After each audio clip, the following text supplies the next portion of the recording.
Madam President. Senior Senator from Oregon.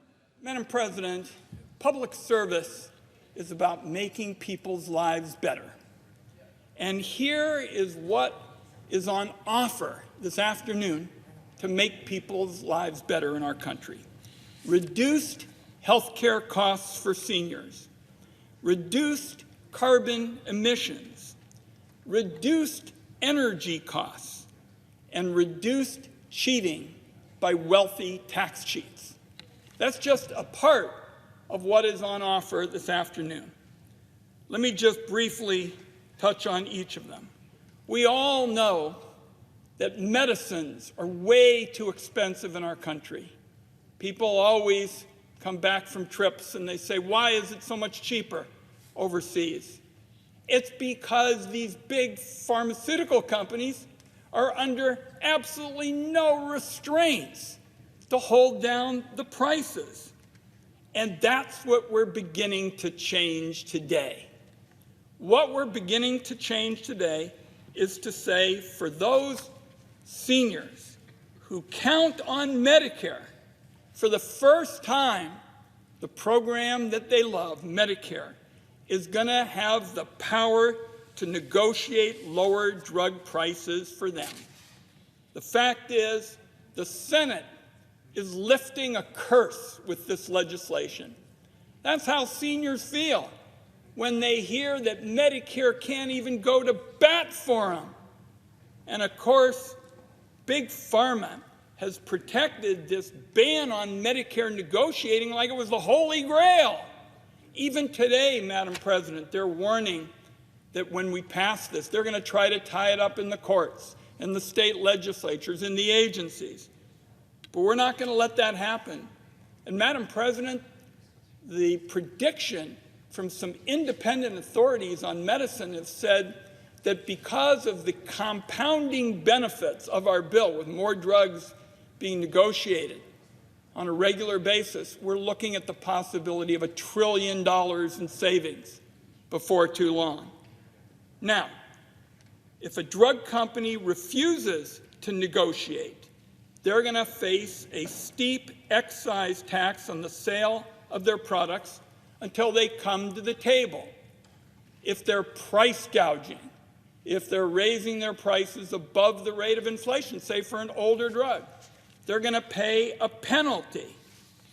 And then we have new significant relief for seniors who, when they get mugged at the pharmacy counter, come home and say they just can't pay all the bills. And our legislation puts a new $2,000 out-of-pocket cap on Medicare Part D so that seniors are no longer forced to choose between paying for medicine and paying for food. So those are all important benefits, Madam President, and the fact is that penalty for price gouging, that's going into effect in a couple of months, in November. So seniors are going to be able to say, we're seeing real relief from this legislation. Now, there are other steps that we would have liked to take. I understand that. I pushed for them. The President of the Senate has pushed for them. But let's understand the bottom line here. Every one of the policies I've outlined on their own is going to be life-changing for millions of senior citizens, and it's going to lay the groundwork for doing more. Now, I'd also like to move briefly from health care to climate, because the Inflation Reduction Act includes the biggest effort in history to save our climate and invest in clean energy and jobs. And because we all work together, those are going to be jobs here in America. They're going to be clean energy jobs in our country because of the black letter text that we wrote into the bill. Now, the old system was a joke. It picked winners and losers, and anybody who was powerful could probably figure out how to get a tax break. And there were permanent breaks, Madam President, for oil and gas, but only temporary incentives for clean energy. The system was broken. It was out of date a long time ago. We put that old system into the dustbin of history And we put in place emission-based credits to turbocharge investment in clean energy, clean transportation, and energy conservation. Our new plan is going to reduce the typical American household's energy costs by $500 per year. And it's going to create 600,000 new jobs from Portland, Oregon to Portland, Maine. Now, as the President of the Senate knows, we pay for this bill with a few important changes in our tax law. For example, we just showed a couple of days ago that of 100 companies, these are companies with billions of dollars in profits, they're paying, many of them, more than 100, an effective tax rate of 1.1%. Let me say that again. More than 100 hugely profitable companies that are going to pay under this legislation, and the President of the Senate did very important work on this, they're paying on average 1.1% in taxes. Now, it's no surprise that those companies that are paying 1.1% think that somehow making them pay a minimum rate, by the way, which is far less than the rate that a firefighter and a nurse pay, that, oh my goodness, we won't have jobs, we won't have businesses if they do. And we make it clear that we're not raising taxes on anybody making less than $400,000, and I'll pay any additional taxes under this bill.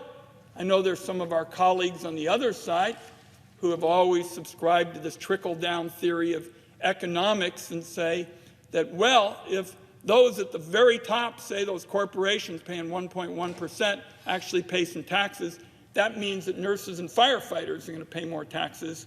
The nurses and firefighters don't buy that for a second. We also pay for the legislation in an important way that was proposed by our colleague from Ohio, Senator Brown, that I was proud to join him on, and that is a 1% tax on stock buybacks. Corporations have spent trillions of dollars on stock buybacks in recent years, a huge windfall for corporate executives and wealthy shareholders. It set a record in 2018, broken again in 2021, right in the middle of a global pandemic, and I just noticed the profits of some of the biggest oil companies here in the last few weeks, Madam President. Again, they're kind of leading the league in stock buybacks. Stock buybacks make a lot of wealthy people even wealthier on paper, but they do very little to strengthen the economy, drive innovation, or improve the well-being of American workers. Our 1% tax is not only going to help pay to prevent the worst effects of climate change, it's also going to encourage big corporations to invest in their workers and research and development instead of more handouts to the top. And finally, Madam President, I just want to emphasize this question of tougher IRS tax enforcement. We have heard some of our colleagues on the other side say that somehow this is going to target the working person. I see our good friend from Delaware, another member of the committee. That's just not going to happen. And the reason it's not, as my colleagues on the Finance Committee know so well, working people are not the problem here. They pay taxes with every single paycheck. It's right there on their paycheck. Everybody knows what taxes they pay, and should they be engaging in any questionable activity, it would end up showing up on these forms. They're not the problem. But as we have been told again and again by independent experts, Democrats, Republicans, and independents, we do have a problem with big, wealthy tax cheats. Big, wealthy tax cheats don't pay taxes with every single paycheck, like firefighters and nurses. And after a decade of Republican budget cuts, we're now in a very difficult position to go after these wealthy tax cheats who rip off the American people for billions of dollars every year. The current commissioner, who joins many Democratic commissioners and Republican commissioners in the past, the current one is a Republican appointee, estimated the number of taxes owed that are not collected could be as much as $1 trillion per year. We believe that the agency ought to have the resources it needs to go after sophisticated, law-breaking tax cheats at the top. And I know that my colleagues on the Finance Committee join me in saying we're going to watchdog the agency very carefully and make sure the focus is on these wealthy tax cheats and not the typical working person, as my colleagues on the other side of the aisle have talked about. So there you have it, folks. Here's what's on offer. What's on offer are lower costs for seniors, reduced climate emissions, help for working families, cracking down on wealthy tax cheats. That's what this is all about today. That's why this legislation, I believe, is going to give public service a good name. Madam President, with that, I know we're headed for, I put in a quorum call, and I yield back the balance of my time.